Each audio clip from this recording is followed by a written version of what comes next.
Hello, my name's Paul Lindop. Pleasure to be here today to try and answer the question, why use 5G?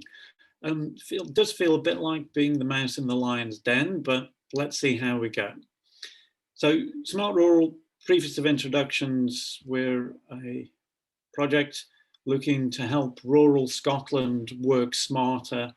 And part of that, besides working with people and getting them engaged with data, is about deploying right out to the edge, remote rural connectivity for data through, in our case, LoRaWAN. So rural needs collaboration and data to achieve net zero and much more. So it's all about sustainability, net zero, the environmental management. The scale of the problem and the scale of the subject matter, sheer size, dictates that there's no one silver bullet. So we need to gather data from the far corners. So cost-effective, ubiquitous rural and remote data acquisition is what we're trying to bring to it. If you get close to the centers of population and 5G is available, it all becomes part of another mix. So what might connected rural look like? Well, it's all about net zero, decarbonisation, carbon capture. It's about the sustainability of rural, and that's population, natural capital, farming, etc. What binds it together, an incredibly important bit, is about the community. So we've got a very strong archetype that we use, Granny up the glen, and if she isn't getting what she's wanting out of this digital connectivity, then we go back to the drawing board. So we're looking at digital as a way of positively impacting rural communities. So that data needs to support decarbonisation through to fighting fuel poverty. It needs to engage with the communities, get them included, everything through to mobility. It needs to deal with the climate emergency, resilience, flood management, and put that natural capital, this whole environment, front and centre, and bring the community into its management. So, technology piece.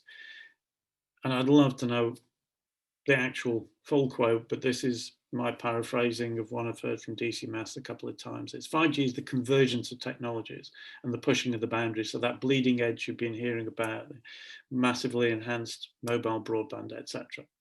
But the convergence is about finding the right solution, right time, in the right place, and at the right price. It's got to be cost effective, etc. So concerning the environment, how does that play? Time is now. Yeah, in fact, it was yesterday, but it's now. And place is large scale. We've been working on catchment and ecosystem. So we have to be very conscious of how we do that. So what does this mean for the technology and its part in the solution? Quick little bit of 101 on the Internet of Things and how you use data to resolve problems. So this is a great little diagram by Eddie Copeland and Nestor, and they use it extensively in public sector, but I think it's equally applicable to everybody, is you've got to resolve what is that question? What's the specific problem? What's the question that as you answer it will drive different actions? There's no point in having a question with no actions driven. How you want to interface with that data, and then the bit that should come last is what's the available data and how do we fill in the gaps? And that's the bit that we're focusing on here. So how do we source that? Is it high or low bandwidth? Do we use Earth observation, citizen science? Answer is it's everything. But question, actionable data. So data and environment. So environmental data comes from habitat, soils, water, air, and each has a natural core method for acquiring that data. For habitat, which is at scale, you're measuring in acres. Earth observation is your starting point. Doesn't stop you having ground truth through sensors, but that's your starting point. Water and air, their parameters change rapidly, and therefore the starting point is online sensors. And it's sensors where 5G and LoRaWAN, LPWAN most often overlap. And that's where you then get into, okay, let's think of my question, what are the actions, and choose the time and the place for the data. So let's get an example that's familiar to a lot of the Crest people here and others in the audience probably. The River Severn, massively important ecosystem. And what we're trying to do in the various projects there is prioritize actions and get to the point where we're becoming proactive. So to do that, you need data that identifies cause and effect, not just the effect. And it needs to be for good stuff as well as bad stuff. So where things are improving, you want to understand why and pass on that message. Data at handover and interface point, so between two farmers' responsibility for the river, you want a data point. And you want to establish across this whole ecosystem normal. And once you've got normal, that allows you to get first sight of abnormal and be proactive.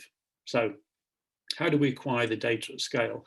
So physical place, first of all, and this is where we specialize, is thinking about out at the edge, getting data, hashtag nowhere's too rural, on a farm shed, or even fully off grid. The data, yes, it's appropriate to your question in hand. Now, LoRaWAN has a sort of 5-6 year advantage, head start over 5G. It has got an established marketplace, loads of devices. NB-IoT, 5G are coming along with their devices as well. So there's a massive marketplace. So we don't need new, we need to use the data that we can get today. Now, the interesting thing for me, and where this is another bit of the mix, is around AI. And I think you'll have heard from 5G Dorset earlier about their work on the cliffs, etc. So this prospect of AI being able to gather multitudes of data and process it and infer and detect is hugely interesting and important. And this is where 5G, massive bandwidth, loads of data, and then LoRaWAN come together. Now, LoRaWAN can provide some of the initial data, but it also can be part of taking that AI that's acquired from the big data sets out onto the edge. Now, if you start reading Edge Impulse and get to subscribe to their newsletter, you'll just get hooked on this. But suffice to say, here's a brilliant example. Unif AI are doing this for water quality. So their training data is coming from a large floating laboratory, tens of thousands of pounds worth of sensors, etc., in freshwater and saltwater. They take that data, they take it back to the cloud, work their AI, machine learning, etc., and come up with code that they can embed in simple devices, the sort of things you'll find through Edge Impulse, such that rather than tens of thousands of pounds, you've got 2 or 3 simple, robust, cheap sensors, which can be deployed out on the edge using LoRaWAN for backhaul, which are 95% or better replicate that floating laboratory. That is really where we're getting to be really, really interesting. So, conclusion, it's a bit of a canter. Scaled environment requires a portfolio of technologies, and it's all about actionable data. It is possible today to get ubiquitous, cost-effective, rural and remote data into that picture, so you can deal with the whole ecosystem. Really exciting things are happening with AI and edge computing to allow you to take the smart, real data-intensive things out into the furthest reaches and do it cost-effectively. And whilst you're out there, you've got to remember that the benefits that you're bringing extend way beyond your immediate users. They're also delivering value to the community that it's part of. So thank you for listening. I know it's been a bit of a canter through, but I think hopefully we've conveyed a bit of a picture there that everybody has a part to play, and there's some new and exciting stuff coming into the mix. And any questions, please go to the website. It is a .coop, and there's my web address, my email address as well. So thanks for listening. Hope to pick up with you in questions and answers.